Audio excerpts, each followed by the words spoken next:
lo más duro que se lo pueden hacer. Es así. Sí. La verdad que ha sido una auténtica encerrona para Farah, pero cómo sale, y sigue aguantando Cheptegei el ugandés, Es increíble. Ahora sí, rompe un poquito a su favor la carrera Mo Farah. Desenlaza a dos hombres más que pierden comba. Mo Farah que abre gas, Mo Farah que abre gas. Vamos a ver la respuesta de los keniatas. Muchiri Kangoror. Cheptegei que avanza.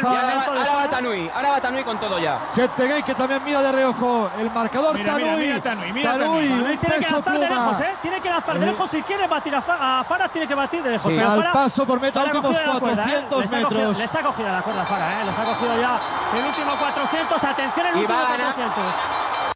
Bueno, calentón ahí, 3 keniatas contra un británico.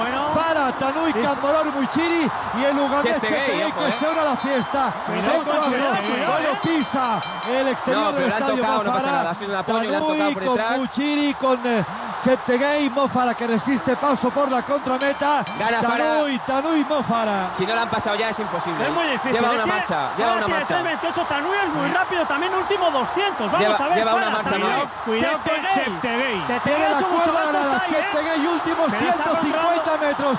Mo Farah, Tanui, Cheptegei, Muchiri. Farah, Tanui, Cheptegei, Muchiri. Ahora. Mo Farah. Título de campeón del mundo para Mo Farah. Título de campeón del mundo para Mo Farah. 3 de forma consecutiva. El mejor Mo Farah ante esta batalla campal que le han planteado los africanos. Rozando el récord de los campeonatos.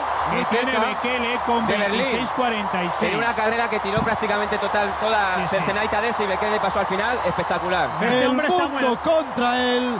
Mo Farah ha ganado a los 5 continentes. La carrera que más difícil se la han podido poner. Chapó para los rivales, la han puesto durísimo.